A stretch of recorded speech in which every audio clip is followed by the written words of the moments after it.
Winning a scholarship is one of the best feelings, if I do say so myself. It is so helpful too, because a lot of times when a student wins that first scholarship, it really ignites them to continue applying and continue going through the process. I'll never forget my first win. It was only $500, and yet that $500 is what eventually turned into 6 figures in scholarships because it motivated me. It gave me this fresh set of energy after nearly a year of no's. So if your student is having a hard time with the no's and maybe they finally got a win, I've been there. So in today's video, I want to talk about what to do when we finally won a coveted scholarship and how to make sure that that money is properly used and how to make sure that we don't miss any actions so that we don't lose out on that money. Now, make sure you hit subscribe because every week we have a new strategy for your family to work towards a debt-free education. Hey there, my name is Jocelyn Pearson, founder of the Scholarship System, where we redefine paying for college to help families build strong financial futures rather than ones where their students are paying on student loans for decades to come. Now, scholarships are our bread and butter. In fact, our families have secured over $15 million to date and growing every single day. So we know a lot about this, about receiving those scholarships. Now, that said, this is not for international students. I'm not familiar with that area. This is for U.S. citizens and permanent residents.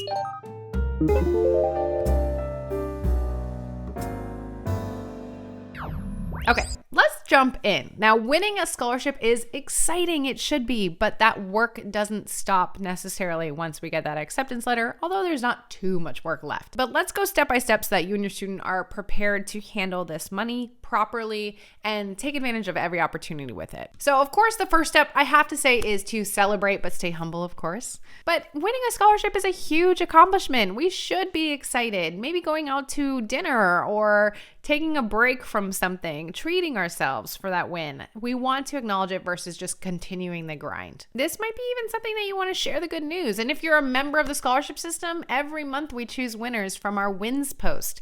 And it doesn't necessarily have to be a monetary win, but if it is a monetary win, share it with a group. Everyone cheers each other on. So definitely do that at least. I know sometimes sharing money wins with family or on social media or something feels kind of gross for some people. Not all. Some families are totally okay and accepting of that. But if you want to celebrate with a group that really does feel happy for you, then that scholarship system community is a great place for our rebel families. All right, the second thing to do is to understand the terms of the scholarship. This is important because some scholarships do come with terms like GPA has to stay at X or above, or else the money won't be renewed. Or for some people, say it's major based and they switch their major, they may have to pay it back. It could be that a student has to stay full-time versus part-time. So different scholarships have different requirements. So what we want to do here is read through any kind of guidelines. Usually they'll be on the actual initial application versus say when they receive the letter, but sometimes when they receive an acceptance, it may include the guidelines there as well. Again, we want to look for any GPA requirements, any course requirements, any full-time, part-time kind of requirements. Also, any renewal instructions. So sometimes if a student wins a scholarship, they may get it for 4 years automatically. Maybe they have to submit proof each year that they're still meeting the requirements, or maybe they have to reapply as an alumni for the following year. For me, I had multiple like that where I got it one year, and because I was an alumni, I got to apply the following year, but I still had to reapply. But the good news with that was actually each year that I got closer and closer to graduating college, I actually received more money. So it was in my favor that I had to reapply. We also want to read through the guidelines of how the money will be dispersed. Typically, it'll be sent directly to the university, but sometimes there are exceptions where they'll send it to the student. And as part of this whole reviewing the criteria, we should also contact the scholarship provider with any questions now rather than waiting until later. All right, the third step, and this is extremely important, and if you're a scholarship system course member, in step 6, we have a whole guideline around this, but it is to thank the scholarship provider. A thank you letter just shows maturity, appreciation, professionalism. It's memorable. If we can do something handwritten, it will actually really stand out. At the minimum, an email's great, but something handwritten just is really a cherry on the top. It could also possibly turn into networking opportunities. Maybe mention the career path that we're going in and saying, if you have any other scholarship recipient alumni in this area, I would love to be connected with them, something like that. So it actually can benefit a student as well.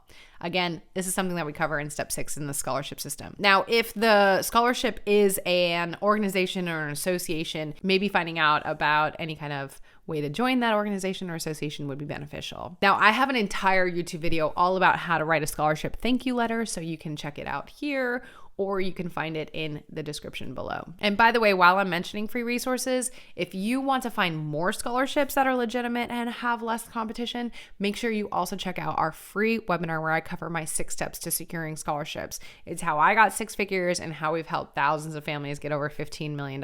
So you can just go to thescholarshipsystem.com/free webinar to register for that, or you can click here as well. Step 4 is to keep track of the scholarship. So we have a free app and Chrome extension. You can learn more at thescholarshipsystem.com/app. And we can mark the scholarship as 1 and it'll add up. We have kind of like a tally tracker of how much money we've gathered. So you can do that. You can also put in a spreadsheet, but some sort of way to track the money that we've won so that we can tie it out and make sure that what the university is showing us is correct. Sometimes we've had students win a scholarship and the money is not shown on their account for months to come because maybe the check got lost in the bursar's office mail, or maybe the organization forgot it, whatever it is. I actually had this happen with one of mine where I had to hunt it down. But staying organized and understanding even when they'll announce the winners, and then writing down if you won it, and then making sure that you track if it's applied to your account.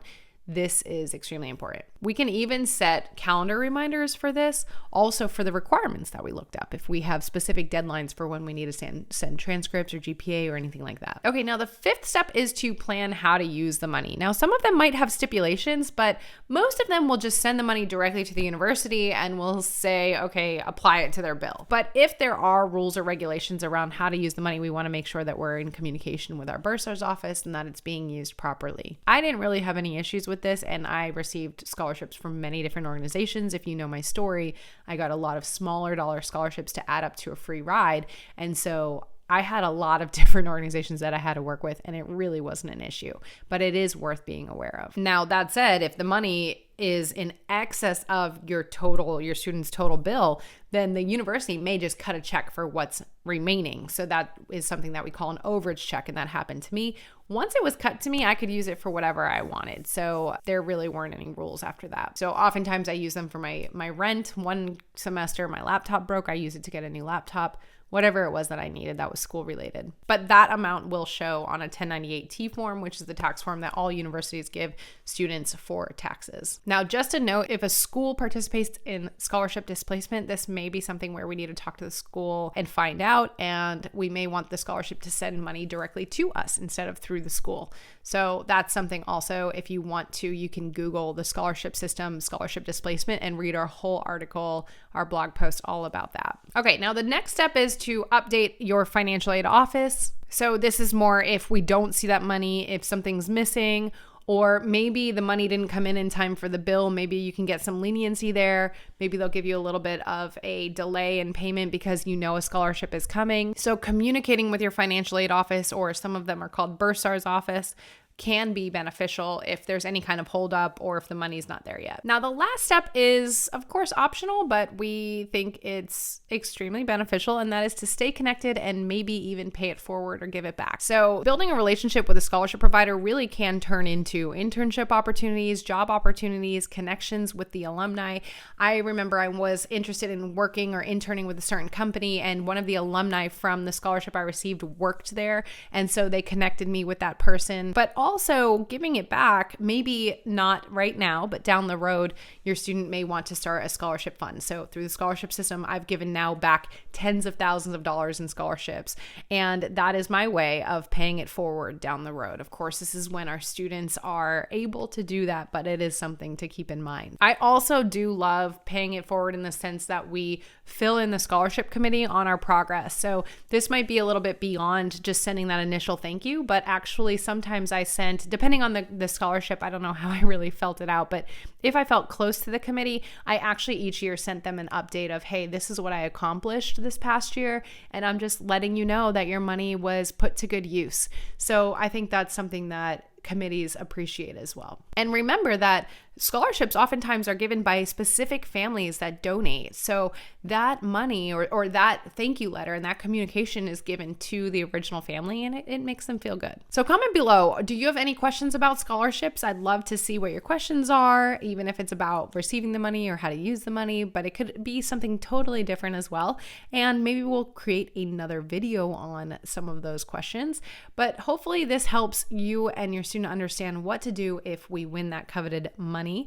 And make sure again that you hit subscribe, because every week I've got more strategies for you and your student on how to get more money and how to save more money when it comes to paying for college. All right, I'll see you in the next video.